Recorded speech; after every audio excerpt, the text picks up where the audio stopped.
আসসালামু আলাইকুম সুপ্রিয় নবম শ্রেণীর শিক্ষার্থীবৃন্দ, সবাইকে আজকের রসায়ন ক্লাসে স্বাগতম জানাচ্ছি। আমি শারমিন আক্তার তানিয়া। আমরা আজকে আলোচনা করব দ্বিতীয় অধ্যায় পদার্থের অবস্থা নিয়ে, স্টেটস অফ ম্যাটার। পদার্থ বলতে আসলে আমরা কি বুঝি এবং পদার্থের কোনো কোনো প্রকারভেদ আছে এবং সেই প্রত্যেকটা প্রকারভেদ সম্পর্কে জানা এবং পদার্থের আর কি কি বিশেষ ধর্ম থাকতে পারে, পদার্থের সেই যেই নিজস্ব যে বৈশিষ্ট্যগুলো থাকে সেই বৈশিষ্ট্যগুলো থেকে আমরা আসলে কিভাবে গলনাঙ্ক, স্ফুটনাঙ্ক, এই যে বৈশিষ্ট্যগুলো আছে সেগুলো কিভাবে নির্ণয় করব সেটা জানার জন্যই জানার চেষ্টা করব আমরা এই অধ্যায়ে। পদার্থের নির্দিষ্ট ভর আছে এবং এরা স্থান দখল করে, সেটা আমরা সবাই জানি। চেয়ার, টেবিল, খাতা, কলম, বরফ, পানি সব কিছুই আসলে পদার্থ। সব পদার্থই কঠিন, তরল এবং গ্যাসীয় এই তিনটা অবস্থায় থাকতে পারে। এই তিনটা অবস্থাতেই প্রত্যেক পদার্থের কিছু নিজস্ব ধর্ম থাকে এবং কিছু বৈশিষ্ট্য থাকে। আমাদের এই অধ্যায়ে মূল আলোচনার বিষয়বস্তুই হবে এই কঠিন, তরল, বায়বীয় পদার্থগুলোর বিভিন্ন ধরনের বৈশিষ্ট্যগুলো নিয়ে আলোচনা করা। তাহলে চলো অধ্যায়ের মূল আলোচনায় প্রবেশ করা যায়। এবার আসো আমরা পদার্থ যে তিন প্রকার, কঠিন, তরল এবং বায়বীয় পদার্থের যে তিনটা অবস্থা থাকে সেটা হচ্ছে কঠিন অবস্থা, তরল অবস্থা এবং বায়বীয় অবস্থা। খেয়াল রাখতে হবে আমরা পদার্থের অবস্থা বলছি এবং সেই সাথে কিন্তু পদার্থও বলছি। পদার্থ আসলে তিনটা প্রকারের অবস্থায় থাকতে পারে, কঠিন, তরল এবং বায়বীয়। এগুলো হচ্ছে পদার্থের অবস্থা। কোনো পদার্থ সেটা কঠিন অবস্থায় থাকতে পারে, তরল অবস্থায় থাকতে পারে, বায়বীয় অবস্থায় থাকতে পারে। এখন কঠিন অবস্থায় থাকা অবস্থায় কী ধরনের গঠন থাকে, তরল অবস্থায় কী ধরনের গঠন থাকে, কী ধরনের বৈশিষ্ট্য থাকে, বায়বীয় অবস্থায় কী ধরনের গঠন এবং বৈশিষ্ট্য থাকে সে সম্পর্কে আমরা দেখব। যেমন চিত্রে তোমরা দেখতে পাচ্ছ কঠিন পদার্থ। কঠিন পদার্থে যে অণুগুলো রয়েছে প্রত্যেকটা পদার্থই অসংখ্য ক্ষুদ্র ক্ষুদ্র অণু, পরমাণু দিয়ে গঠিত। যেহেতু অণুপরমাণুর কথা বলছি, এই জিনিসগুলো যেহেতু দেখা যায় না, আমাদের কল্পনা শক্তিকে একটু বাড়াতে হবে। যেহেতু আমরা বিজ্ঞান পড়ছি, বিজ্ঞান মানেই হচ্ছে নিজের কল্পনা শক্তিকে তুমি যত বিস্তৃত করবে বিজ্ঞান পড়াটা তত বেশি তোমার কাছে সহজ হবে। কিন্তু যদি তুমি কল্পনা করতে না চাও, কল্পনা করতে পছন্দ না করো, কল্পনাকে ভালো না বাসো, তাহলে কিন্তু বিজ্ঞান পড়াটা আমাদের জন্য জটিল হয়ে দাঁড়াবে। কারণ বিজ্ঞানে আমরা এমন অনেক কিছুই দেখব যেটা আসলে ধরে নিতে হবে, যে জিনিসটা দেখা যায় না সেই জিনিসটা নিয়ে আমাদের আসলে পড়াশোনা থাকবে। আমরা কিন্তু পদার্থগুলো আমাদের কাছে দৃশ্যমান, কঠিন, তরল, বায়বীয় অবস্থাগুলো আমাদের কাছে দৃশ্যমান, কিন্তু অণুপরমাণু আমাদের কাছে দৃশ্যমান নয়। কিন্তু আমাদেরকে অণুপরমাণুকে দৃশ্যমান ধরেই কল্পনা করতে হবে। আমরা যদি ধরে নিই যে কোনো পদার্থের অণুগুলো একটি গোলাকার বলের মতো হয়, তাহলে কিন্তু বলাই যায় প্রত্যেকটা পদার্থ অসংখ্য ক্ষুদ্র ক্ষুদ্র কণা দিয়ে গঠিত এবং কঠিন পদার্থে এই কণাগুলোর মাঝখানে কোনো ধরনের ফাঁকা স্থান থাকে না। প্রত্যেকটা কণার সাথে খুবই কাছাকাছি থাকার কারণে এদের মাঝখানে ফাঁকা স্থানটা খুবই কম।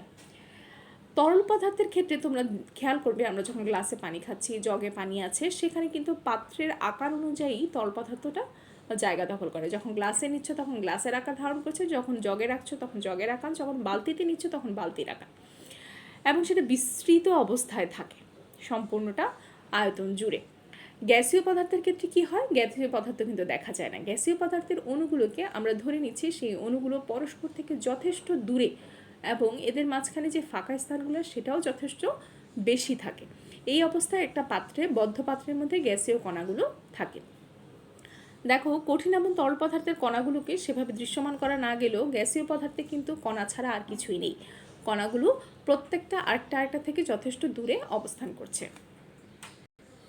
এবার আমরা যে কথাগুলো বললাম সেগুলো একটু বৈশিষ্ট্য আকারে দেখি, অর্থাৎ কঠিন, তরল এবং বায়বীয় পদার্থের বৈশিষ্ট্য, বায়বীয় অবস্থা এর বৈশিষ্ট্য এবং সেই সাথে এদের পার্থক্যটাও কিন্তু একসাথে দৃশ্যমান। অর্থাৎ আমাকে যদি আলাদাভাবে প্রশ্ন করা হয় যে কঠিন পদার্থের বৈশিষ্ট্য লিখো, সেক্ষেত্রে শুধু কঠিন পদার্থ লিখব। যদি কঠিন এবং তরলের মধ্যে পার্থক্য লিখতে বলে তখন ছক আকারে এই পার্থক্যটা লেখা যাবে। তরল এবং বায়বীর মধ্যে, বায়বীয় এবং কঠিনের মধ্যে, তরল বায়বীর মধ্যে যদি পার্থক্য লিখতে বলা হয়, এর মাঝখান থেকেই কিন্তু আমরা উত্তরগুলো পেয়ে যাই। তাহলে দেখা যায় 1 নম্বরে কি বলা হয়েছে, দেখো তো।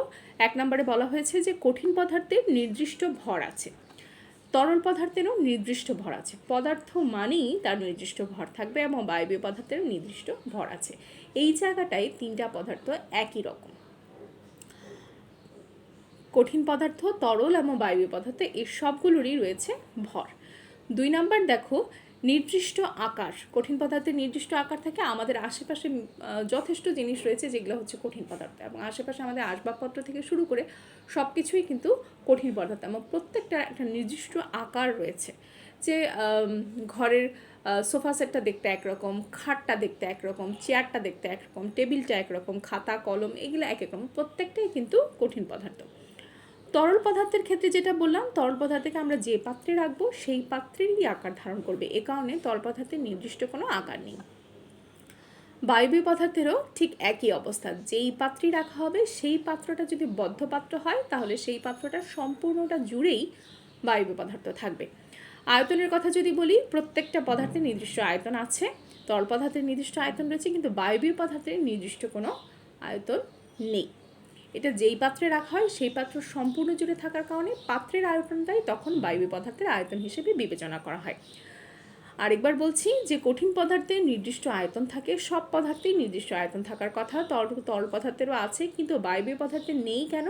কারণ বায়বীয় পদার্থ থেকে, ধরো একটা বেলুনের ভিতরে তুমি যে বায়ুটা দিয়েছো, ওই বায়ুটা তুমি অল্প পরিমাণ বায়ু দিয়েছো, কিন্তু সেটা সম্পূর্ণ বেলুনের অঞ্চলটা জুড়ে থাকবে।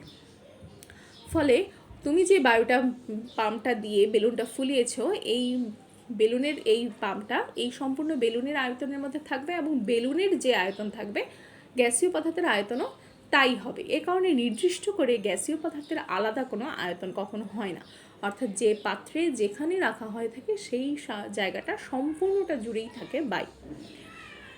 4 নম্বর বৈশিষ্ট্য যদি খেয়াল করি, আন্তঃআণবিক আকর্ষণের কথা বলা হয়েছে। আমরা বলেছি প্রত্যেকটা পদার্থই অতি ক্ষুদ্র অণুপরমাণু দিয়ে গঠিত। যেহেতু অণুপরমাণু দিয়ে গঠিত, প্রত্যেকটা কণা, আমি যদি কণা দিয়ে বলি যে তাহলে প্রত্যেকটা ক্ষুদ্র ক্ষুদ্র কণা দিয়ে গঠিত, তাহলে প্রত্যেকটা কণা একটা আরেকটার সাথে কাছাকাছি থাকবে তাদের মধ্যকার একটা আকর্ষণ শক্তির কারণে। প্রত্যেকটা কণার মাঝখানে যে আকর্ষণটাকে সেটাকে বলা হচ্ছে আন্তঃআণবিক আকর্ষণ।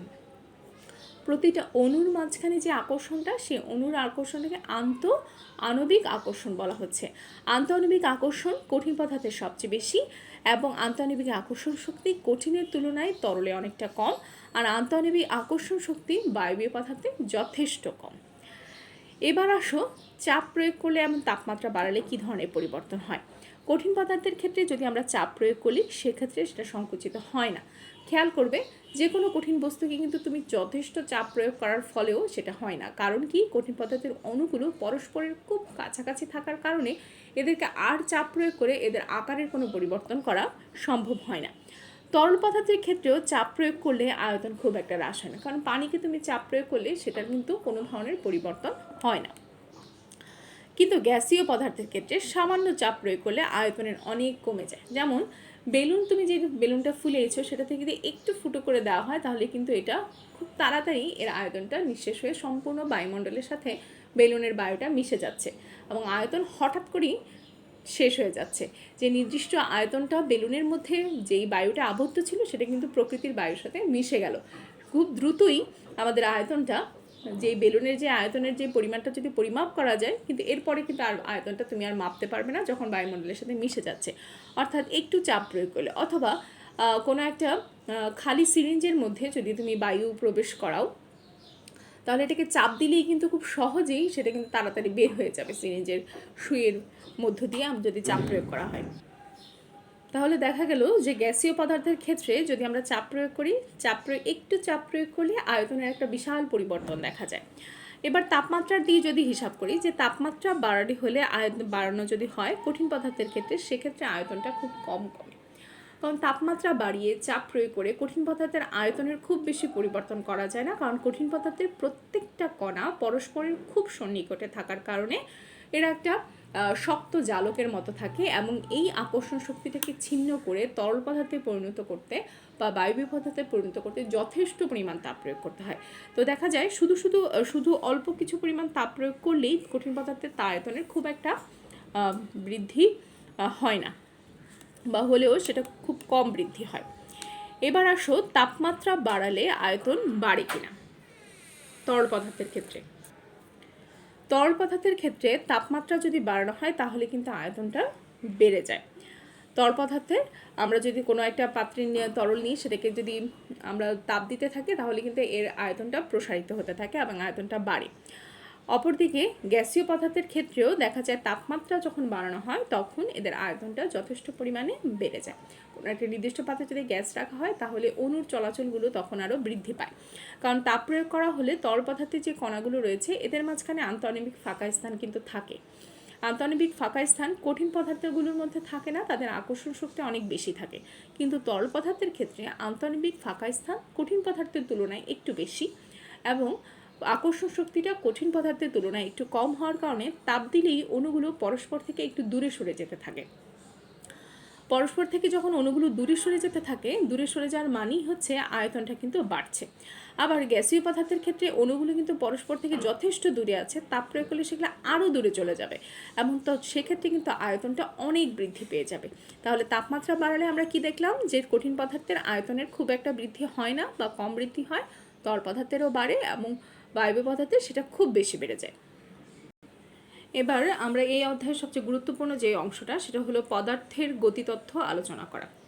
পদার্থের গতিতথ্য চিত্রসহ আলোচনা করতে গেলে আমাদেরকে কঠিন, তরল এবং বায়বীয় এই তিনটা অবস্থারই চিত্র দিতে হবে এবং চিত্র দিয়ে কণার গতিতথ্য কী এবং গতিতথ্যের সাহায্যে এই তিনটা অবস্থায় ব্যাখ্যা করতে হবে। তাহলে তোমরা বইয়ে খেয়াল করবে যে প্রত্যেকটা কণাই, প্রত্যেকটা পদার্থই অতি ক্ষুদ্র ক্ষুদ্র কণা দিয়ে গঠিত এবং এই কণাগুলো পরস্পরকে একে অপরকে আকর্ষণ করে, এমন যে আকর্ষণটাকে বলা হচ্ছে আন্তঃআণবিক আকর্ষণ শক্তি। এবং প্রত্যেকটা কণারই যথেষ্ট গতিশক্তি রয়েছে। গতিশক্তি থাকা মানেই হলো কণাগুলো যথেষ্ট মানে স্থান পরিবর্তন করতে পারে।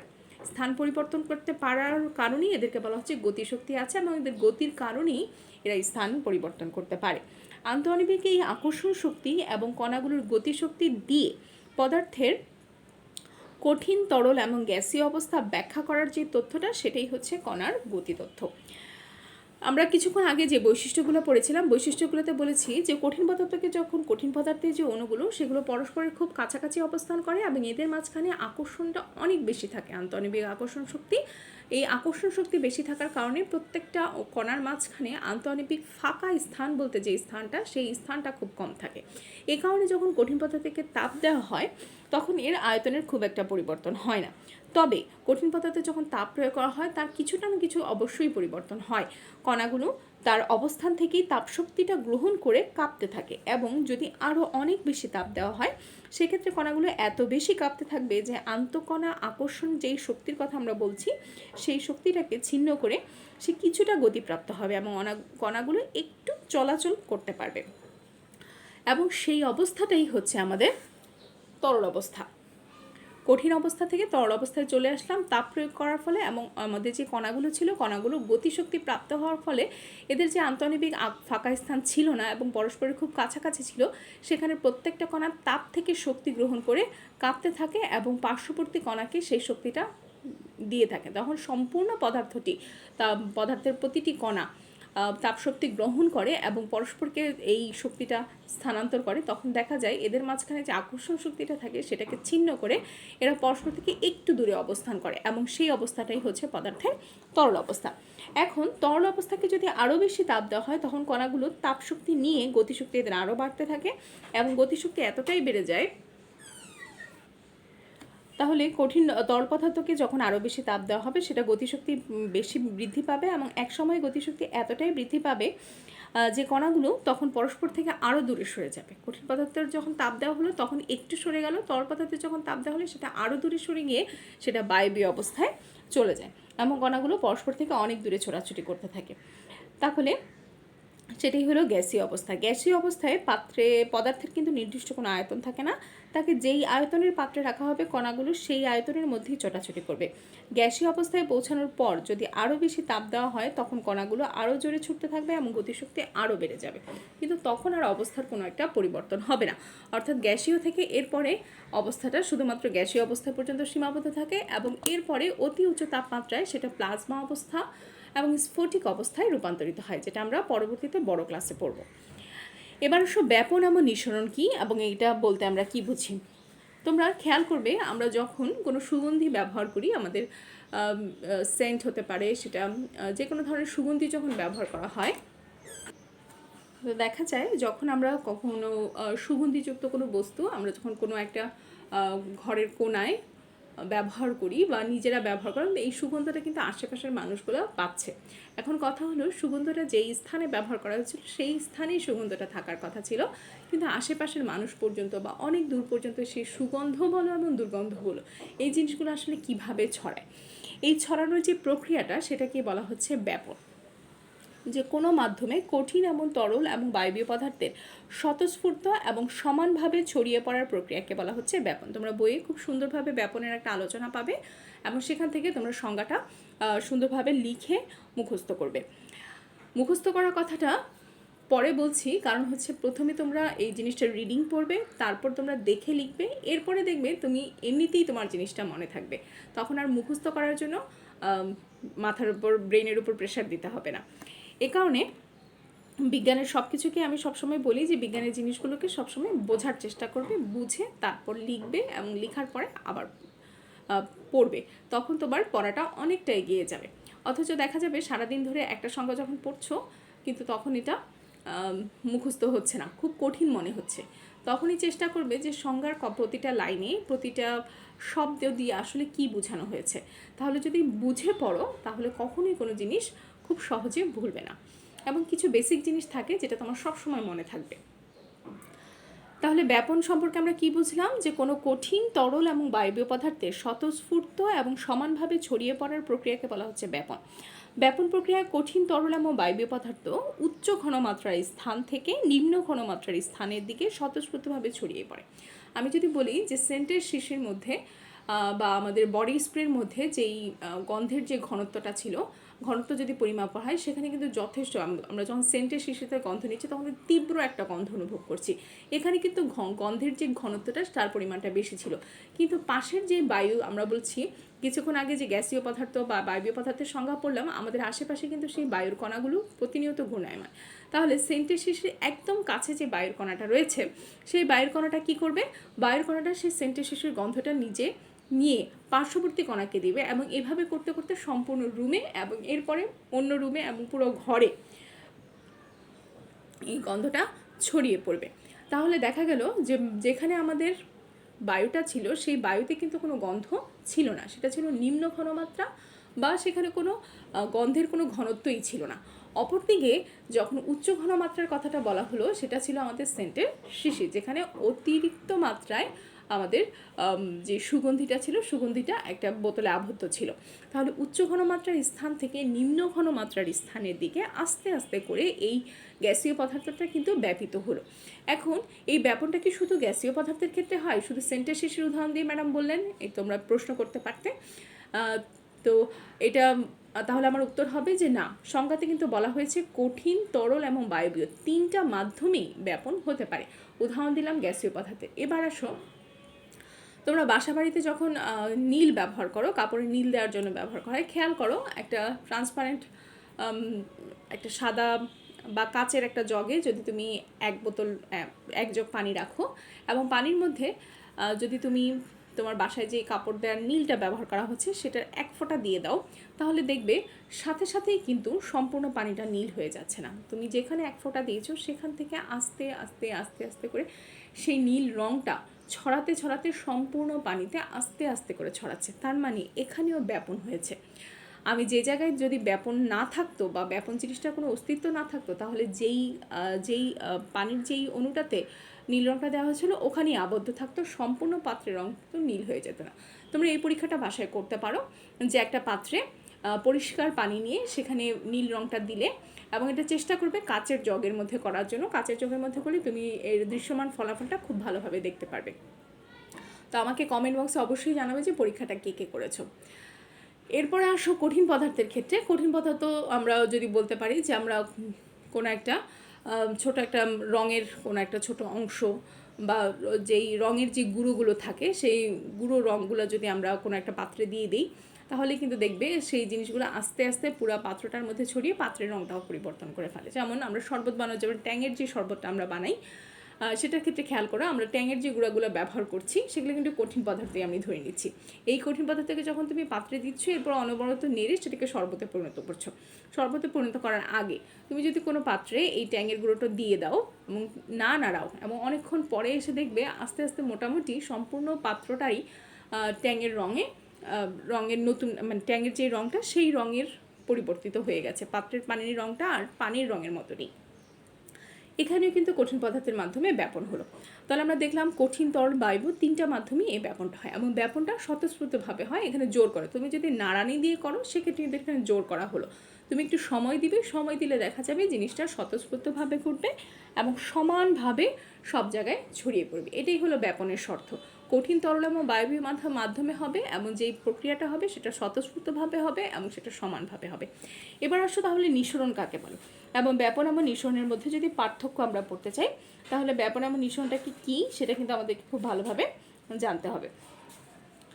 নিঃসরণ হলো কোনো একটা সরু, ধরো গ্যাসের যে সিলিন্ডারটা রয়েছে বাসায়, গ্যাসের সিলিন্ডারটার মধ্যে যদি কোনো কারণে, বা ধরো বেলুন যেটা রয়েছে, বেলুনের মধ্যে যদি কোনো কারণে একটা ছোট্ট ফুটো করে দেওয়া যায়, তাহলে বেলুনের মধ্যে খেয়াল করবা, বেলুনটা কিন্তু একটা, আমরা যখন বেলুন ফুলাই, বেলুনটা যখন ফুলানো হয় তখন কিন্তু বেলুনের ভিতরে অল্প বায়ুটাই প্রচণ্ড জোরে অনেক চাপে থাকে, একটা উচ্চ চাপের জায়গার মধ্যে থাকে। এখানে যদি একটা ছোট্ট ছিদ্র করে দেওয়া হয়, তখন দেখা যাবে এর আস্তে আস্তে এখান থেকে বায়ুটা বের হতে থাকবে। তাহলে সরু ছিদ্রপথে নিঃসরণের সংজ্ঞাটাই হচ্ছে যে সরু ছিদ্রপথে উচ্চচাপের স্থান থেকে কোনো গ্যাস নিম্নচাপের স্থানের দিকে সজোরে বেরিয়ে আসলে সেটাকে নিঃসরণ বলা হয়। এখানেও কিন্তু উচ্চ ঘনমাত্রা থেকে নিম্ন ঘনমাত্রার স্থানের দিকে আসছে। যেই গ্যাস সিলিন্ডারটা রয়েছে, গ্যাস সিলিন্ডারের ভিতরে গ্যাসের চাপটা কিন্তু যথেষ্ট উচ্চ অবস্থায় থাকে, এবং বাইরে কিন্তু গ্যাসের কোনো চাপ নেই। তাহলে সেই জায়গাটা হচ্ছে নিম্ন, বাইরের জায়গাটা হচ্ছে নিম্ন অঞ্চল, এবং সিলিন্ডারটা হচ্ছে আমাদের গ্যাসের যেখানে উচ্চ চাপ রয়েছে। তো এই অবস্থায় যদি সিলিন্ডারে একটা ছোট্ট ছিদ্র করে দেওয়া হয়, তখন দেখা যাবে ভেতরে যে গ্যাসটা সেটা খুব সজোরে, খুব জোরে, কারণ যেহেতু ভেতরে প্রচণ্ড চাপে ছিল, একটা ছিদ্রপথ পেয়ে সেটা খুব সজোরে বের হতে থাকবে, একটা আওয়াজ হবে, একটা ফুসফুস আওয়াজ হয়ে সম্পূর্ণ ঘরে গ্যাসটা ছড়িয়ে যাবে। এরপরেই কিন্তু আসলে যে বিস্ফোরণগুলোর কথা আমরা শুনি, সেই সব বিস্ফোরণগুলো হয়ে থাকে। তাহলে খেয়াল করো, নিঃসরণে কি বললাম? নিঃসরণে বললাম সরু ছিদ্রপথে উচ্চ ঘনমাত্রার স্থান থেকে, উচ্চ চাপের স্থান থেকে কোনো গ্যাস যদি নিম্নচাপের স্থানের দিকে সজোরে বেরিয়ে আসে সেটাকে বলা হচ্ছে নিঃসরণ। এবার আসো গলন এবং গলনাঙ্ক কাকে বলে। তোমরা বইয়ে এই সংজ্ঞাটা পাবে যে তাপ প্রয়োগ করলে কোনো পদার্থে, কোনো কঠিন পদার্থের কঠিন অবস্থা থেকে তরল অবস্থায় রূপান্তরিত হওয়ার যে প্রক্রিয়া তাকে বলা হচ্ছে গলন। শুধুমাত্র কঠিন থেকে তাপ প্রয়োগ করে কঠিন থেকে তরলে যাওয়ার এই প্রক্রিয়াটার নাম হচ্ছে গলন। আর গলনাঙ্ক বলা হচ্ছে যখন এক বায়ুমণ্ডলীয় চাপে, খেয়াল করো বায়ুমণ্ডলীয় চাপটা কিন্তু এখানে তোমাকে নির্দিষ্ট করে বলে দেওয়া হচ্ছে যে এক বায়ুমণ্ডলীয় চাপে তাপ প্রদানের ফলে যে তাপমাত্রায় কোনো কঠিন পদার্থ তরলে পরিণত হয় সেই তাপমাত্রাকে উক্ত কঠিন পদার্থের গলনাঙ্ক বলা হয়। তাহলে এক বায়ুমণ্ডলীয় চাপে তাপ প্রদানের ফলে যে তাপমাত্রায় কোনো কঠিন পদার্থ তরলে পরিণত হচ্ছে সেটাকে বলা হচ্ছে গলনাঙ্ক। আর গলন কাকে বলা হচ্ছে? শুধুমাত্র তাপ প্রয়োগ করে যখন কঠিন অবস্থা থেকে তরল অবস্থায় রূপান্তর হচ্ছে সেটাকে বলা হচ্ছে গলন। স্ফুটন কাকে বলে? আমি স্ফুটনাঙ্ক কাকে বলি? স্ফুটন হচ্ছে তাপ প্রয়োগ করে তরলকে গ্যাসে পরিণত করার যে প্রক্রিয়া সেটাকে বলা হচ্ছে স্ফুটন। আর স্ফুটনাঙ্ক যখন বলবো তখন আমাকে অবশ্যই বায়ুমণ্ডলীয় চাপটাকে উল্লেখ করতে হবে। এক বায়ুমণ্ডলীয় চাপে তাপ প্রদানের ফলে যে তাপমাত্রায় কোনো তরল পদার্থ গ্যাসীয় পদার্থে পরিণত হচ্ছে সেই তাপমাত্রাকে উক্ত তরল পদার্থের স্ফুটনাঙ্ক বলা হয়। গলন এবং গলনাঙ্ক এবং স্ফুটন এবং স্ফুটনাঙ্কের সংখ্যাটা তোমরা বইয়ে পাবে, এবং বই খুব সুন্দর করে সংজ্ঞাগুলো দেওয়া আছে, সাথে উদাহরণসহ সংজ্ঞাগুলো পড়বে। এবার আসো মোম কি। এক কথা যদি উত্তর দিই জ্ঞানের প্রশ্নে, মোম হলো হাইড্রোকার্বনের মিশ্রণ। এবং হাইড্রোকার্বন কি? হাইড্রোকার্বন হলো হাইড্রোজেন এবং কার্বন মিলে গঠিত যেই যৌগটা, এবং সেই যৌগটার নাম হচ্ছে জৈব যৌগ, বিশেষভাবে বলা হয় এই জৈব যৌগটাকেই বলা হচ্ছে হাইড্রোকার্বন। তাহলে তোমরা মোম কি সেটা সংজ্ঞাটা পড়বে, এবং সেই সাথে হাইড্রোকার্বন কি সেই সংজ্ঞাটাও জ্ঞানের জন্য পড়ে ফেলবে। এরপর আসো পাতন কাকে বলে। পাতন প্রক্রিয়ার সাথে তোমরা আশা করি এর আগেও পরিচিত। পাতন প্রক্রিয়াতে সাধারণত করা হয় যে কোনো একটা জিনিসকে, কোনো একটা তরলকে যদি আমরা বাষ্পীভূত করি, বাষ্পীভূত করা হলে তরলকে যখন আমরা তাপ দিব, তাপ দিলে কী হবে, সেটা বাষ্পে পরিণত হবে। সেই বাষ্পটাকে যদি আমরা আবার ঠান্ডা করি, ঠান্ডা করার ফলে বা সেটাকে বলা হচ্ছে ঘনীভূত করা। সেই ঘনীভূত করার ফলে আবার যে পানিটা ফেরত পাচ্ছি, ধরো আমরা বাসা বাড়িতে যেই পানিটাকে বাষ্পীভূত করা হচ্ছে পাতিলে বা পাত্রে রেখে, যেখানে আমরা পানিটাকে যখন স্ফুটন বা স্ফুটনাঙ্কে এটা যখন ফুটতে শুরু করলো, তখন দেখবে উপরে যদি ঢাকনা দিয়ে দাও, তখন কিন্তু উপরের ঢাকনাটার মধ্যে দেখবে যথেষ্ট জলীয় বাষ্প জমে যাচ্ছে।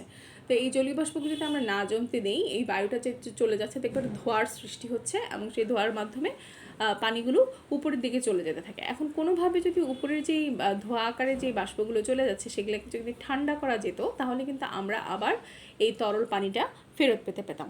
এই পদ্ধতিটাকেই বলা হচ্ছে পাতন। অর্থাৎ সংজ্ঞা আকারে যদি বলি, কোনো তরলকে তাপ প্রদানে বাষ্পে পরিণত করে তাকে পুনরায় শীতলীকরণের মাধ্যমে তরলে পরিণত করার প্রক্রিয়াকে বলা হচ্ছে পাতন। পাতন মানে হচ্ছে বাষ্পীভবন, সেই সাথে ঘনীভবন, এই দুইটা প্রক্রিয়া যখন একসাথে হয় সেটাকে বলা হচ্ছে পাতন। এবার আসো একটা গুরুত্বপূর্ণ প্রশ্ন, সেটা হচ্ছে ঊর্ধ্বপাতন কি? পাতন কি আমরা বুঝলাম, বাষ্পীভবন এবং ঘনীভবন এই দুইটা প্রক্রিয়ার সংমিশ্রণ।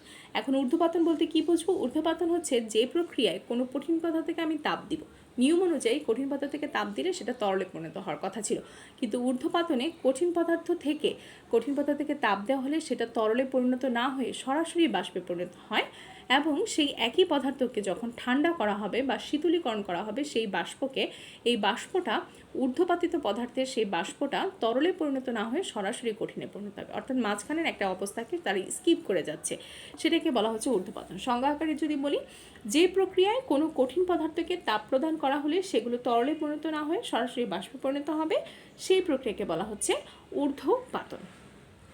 ঊর্ধ্বপাতনের সংজ্ঞাটাও তোমাদের পরীক্ষার জন্য খুবই গুরুত্বপূর্ণ। এই ঊর্ধ্বপাতনের সংজ্ঞাটা অবশ্যই ভালোভাবে পড়বে এবং চেষ্টা করবে সংজ্ঞাতে কোনো ধরনের নিজস্ব কোনো শব্দ ব্যবহার না করতে পারে। বইয়ে যেভাবে সংজ্ঞাটা লেখা আছে ঠিক সেভাবে লেখার অভ্যাসটা আয়ত্ত করবে। এখন ঊর্ধ্বপাতিত এই বৈশিষ্ট্যগুলো, তাহলে ঊর্ধ্বপাতিত এই পদার্থগুলোকে আমরা কিভাবে চিনব? যেমন আমরা কতগুলো উদাহরণ মনে রাখতে পারি, যেমন নিশাদল বা অ্যামোনিয়াম ক্লোরাইড, বইয়ে তোমরা দেখতে পাবে রাসায়নিক সংকেত সহ লেখা আছে।